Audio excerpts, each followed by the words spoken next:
Selamat siang pemirsa berita Seloraya TV channel YouTube. Saat ini saya di kediaman Ibu Haja Hadarwati.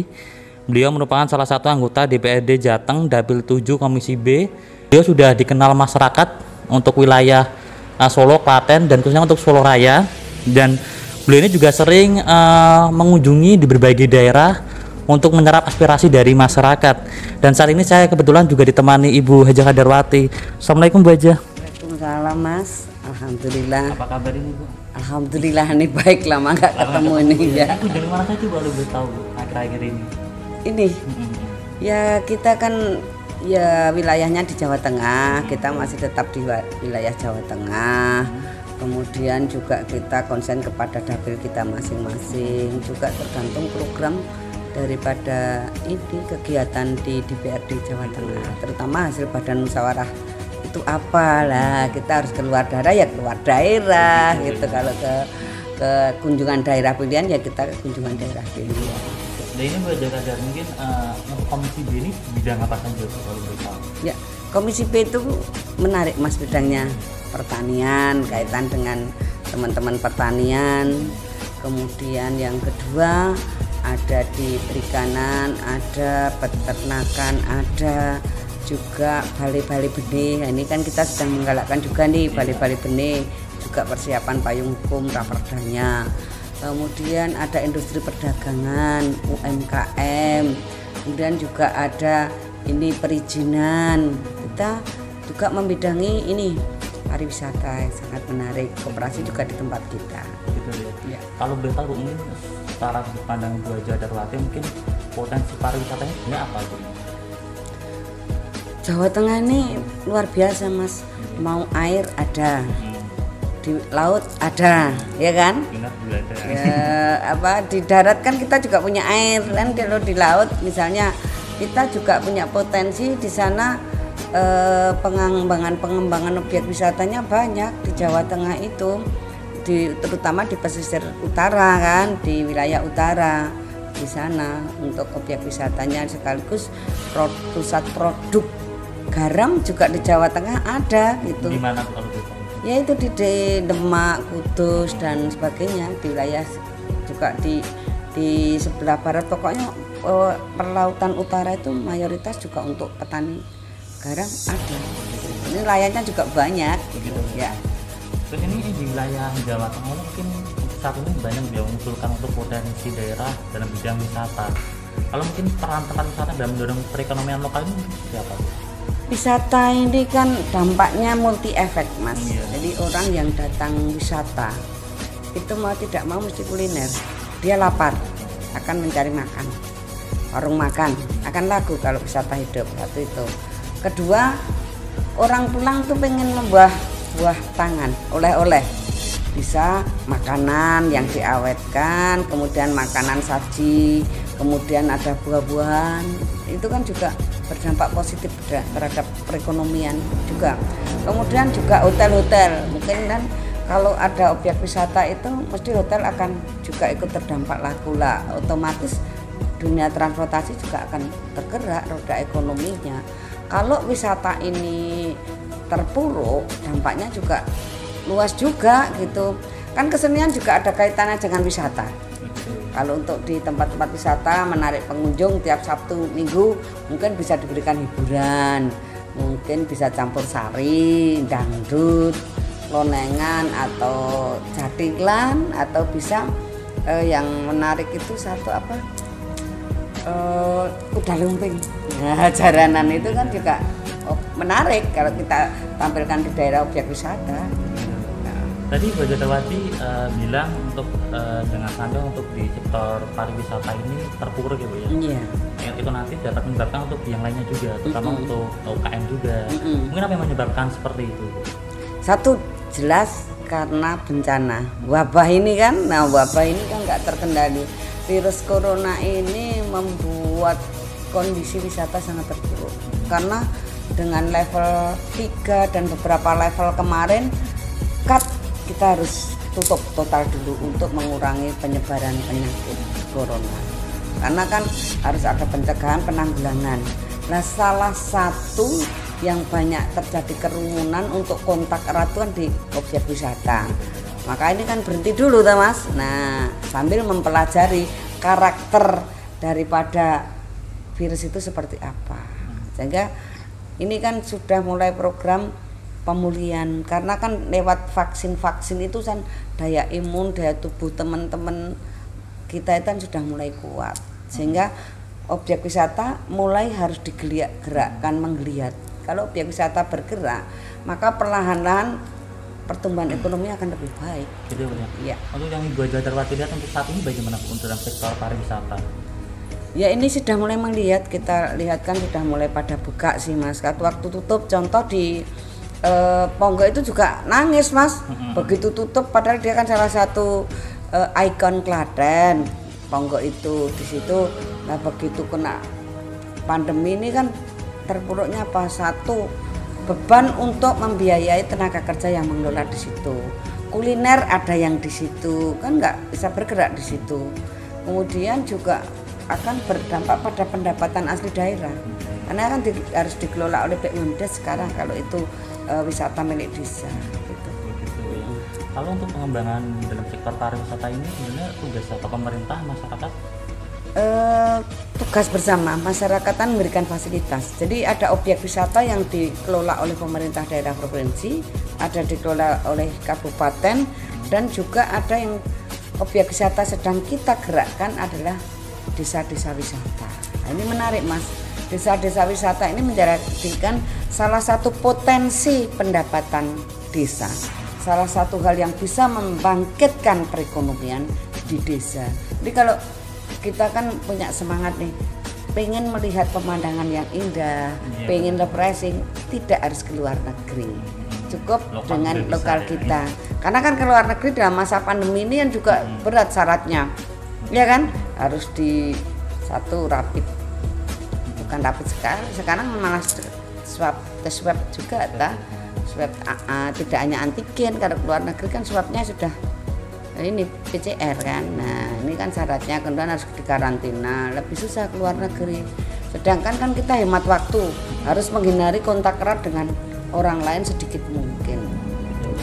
Kalau mungkin apakah ada syarat untuk memenuhi dalam memberikan nama destinasi wisata itu sendiri? Ya ada. Kalau desa ini kan menjadikan, misalnya akan menjadi desa wisata, ada syarat-syarat tertentu. Ikon apa yang desa itu akan pilih? Harus ada kelompok sadar wisatanya, harus. Kemudian apa yang ditampilkan di situ. Jadi ada beberapa penilaian. Oh ada kulinernya, ada di sini kan ada kerajinan UMKM-nya di situ. Jadi ada terintegrasi dengan baik. Tidak hanya sekedar satu, misalnya oh punya ini satu objek terus menjadi desa wisata, belum bisa, karena kan ada aturan-aturan yang akan bisa membuat itu menjadi destinasi wisata desa. Ya ini Bu Hadarwati, mungkin apakah ada syarat tertentu untuk memberikan nama destinasi wisata itu sendiri? Ya kalau akan mendapatkan SK menjadi desa wisata atau desa destinasi wisata itu kan harus ada yang dipenuhi, tidak hanya satu hal saja. Satu, ada objeknya. Dua, ada kelompok sadar wisatanya. Tiga, ada kerajinan di situ. Empat, kan ada kuliner yang ditonjolkan di situ. Contoh di sini kan ada beberapa desa wisata yang masuk kategori rintisan, berkembang, dan pionir. Itu ada ukuran tertentu di situ ya. Mungkin kalau bertemu salah satu destinasi wisata yang mampu menjadi inspirasi di wilayah Surabaya ini mungkin apa? Mana saja loh? Kalau ini kan kota kan bukan desa wisata ya, Surakarta kan nggak ada desa wisata.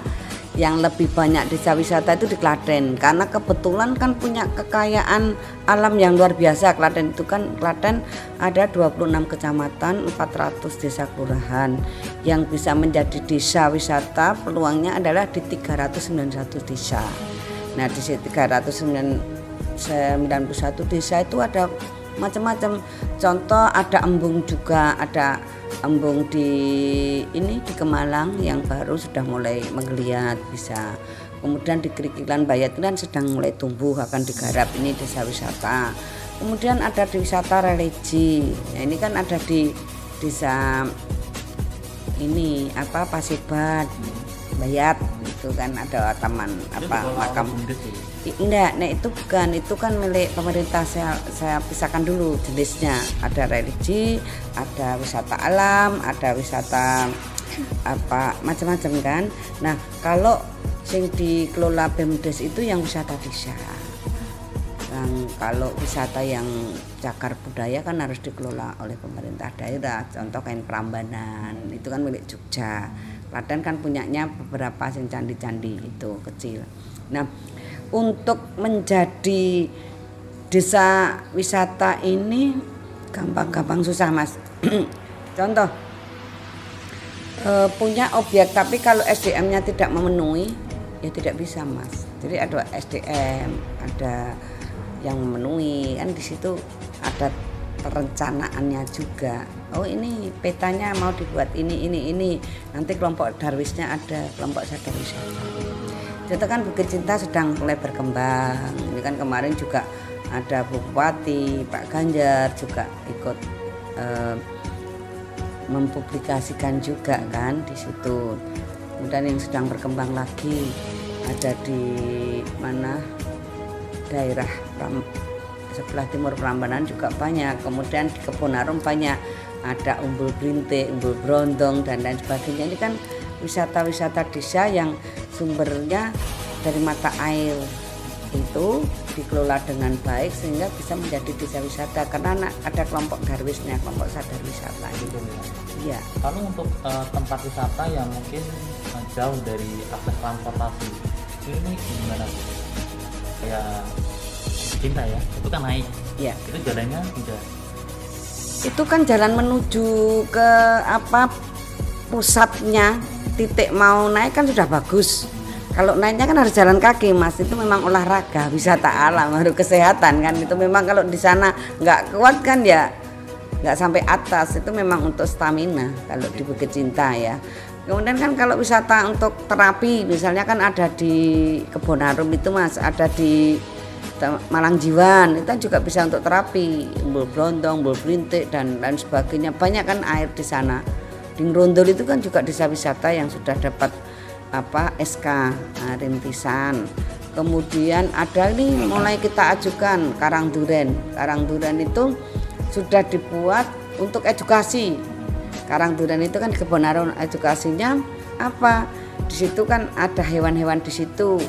Kemudian kalau untuk anak-anak bagus, jadi sediakan misalnya ada kelinci-kelinci sih, kemudian mini ya, soalnya masih desa nggak mungkin yang besar kan kuat. Nah itu kan lebih gak capek kan dengan anak-anak kecil, menggugah kasih sayang, memberikan edukasi pada anak-anak terhadap binatang. Contoh kan sediakan air susu, nah ini diminumkan kepada kelinci-kelinci yang masih kecil gitu.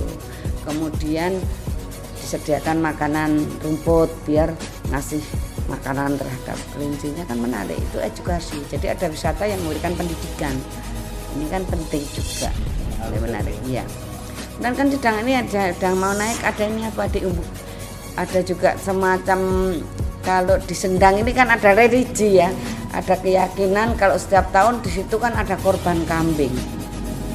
Dengan korban menyembelih kambing itu diharapkan kita bisa mendapatkan rezeki yang berkah, karena kambing itu disembelih dibagikan dan tidak dibayarkan, dibagikan, dimakan bersama-sama, didoakan dengan doa-doa masing-masing. Jadi warga di Pokak itu hampir tiap tahun sekali melakukan itu pengorbanan menyembelih kambing di situ, di Sendang itu, kemudian dimakan bersama-sama, tidak dibayarkan. Ini kan satu tradisi juga religi kan.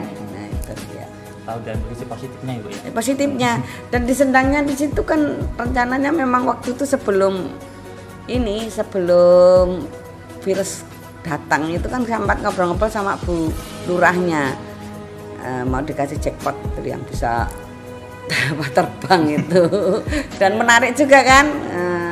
Yes gitu. Nah tapi kan begitu kena pandemi kan nggak jadi dulu karena nggak boleh ada keramaian kan, waktu itu betul-betul harus off itu ya. Ya terus mungkin bagaimana Bu kita untuk mengembangkan potensi pariwisata? Ya kalau kita basisnya desa, itu kan desa harus punya kreatif. kreativitas. Kita kan juga sudah punya payung hukumnya, perda untuk ekonomi kreatifnya. Jadi untuk wisata desa nggak lepas dari kreatif daripada perekonomian di desa itu sendiri. Kan dia mungkin bisa menampilkan kelebihan-kelebihan di desa masing-masing. Kerajinan bisa, batik bisa, kulinernya bisa, macam-macam Mas yang ditawarkan. Bahkan mungkin edukasi dalam permainan-permainan. Jadi masing-masing harus punya spesifik sendiri-sendiri. Kalau pemerintah kan menyupport, kita beri bantuan. Misalnya yang sudah masuk perintis selama ini kita beri bantuan support sekitar 100 juta gitu. Ya kan untuk menarik itu nggak cukup, tapi kan itu sudah stimulus yang merupakan rangsangan untuk memotivasi desa berkembang. Atasnya kan sudah bagus dari provinsi. Gitu, ya. Lalu apakah setiap desa itu memiliki ikon tersendiri atau memiliki potensi tersendiri? Tidak semuanya memiliki Mas. Nek kesempatan peluang ada, tetapi tidak semua memiliki potensi karena kan tergantung daerahnya, wilayahnya. Ada yang memang tidak punya sama sekali, iya kan? Apa yang mau digali? Misalnya kan kebetulan desa ini landai-landai aja, tapi bisa juga sih desa yang berpotensi tapi belum digali gitu. Mungkin yang terakhir harapan Ibu Haja Hadarwati untuk sektor pariwisata di wilayah lebih umum ke Jawa Tengah Bu ya? Iya, Jawa Tengah. Untuk ke depan nanti biar seperti apa Pak yang semakin lama semakin berkembang saat ini? Harapan saya tetap berkreatif untuk saudara-saudara kita yang ada di desa. Kita kan ada peluang desa wisata, gali, tetap menggali selalu dan menggali potensi desa masing-masing. Ada anak muda di situ, biarkan mereka berkreasi, biarkan dia memberikan bantuan yang terbaik untuk berbakti kepada desanya. Jadi orientasinya tidak harus urbanisasi, orientasinya kan mari apa yang ada di sekitar kita gali potensi biar maksimal mungkin dan bisa untuk dijual produk-produknya keluar. Karena kan wisata itu kan juga membuat produk-produknya bisa terjual. Gitu. Terima kasih Bu Haja Hadarwati atas waktunya, diberi kesempatan untuk ngobrol-ngobrol sampai di siang hari ini. Ya, kayak ini kan hasil produk hasil kebun ya. Hasil kebunnya kalau misalnya ada desa yang menanam satu desa di dalam lingkup tertentu bisa jadikan objek wisata buah. Kan menarik edukasi. Itu dan dari hal kecil ya Bu? Iya kecil. Kita kan sedang memberikan motivasi untuk percontohan beberapa desa, kita support dengan bibit jeruk, mudah-mudahan nanti itu menjadi ikon desa wisata tersebut. Misalnya kan rencananya nanti yang akan datang next. Next. Insya Allah kalau sudah terdata, ini kan rencana. Nah, kalau itu kan sudah menjadi ini perjuangan Bu Hadarwati, aspirasi Bu Hadarwati gitu kan. Jadi kita itu tidak hanya kata-kata, tapi ya berpikir, merencanakan dan melakukan. Bung Karno bilang, Bung Karno bilang satunya kata, satu perjuangan. Gitu. Ya. Ya, terima kasih Bu Haja Hadarwati.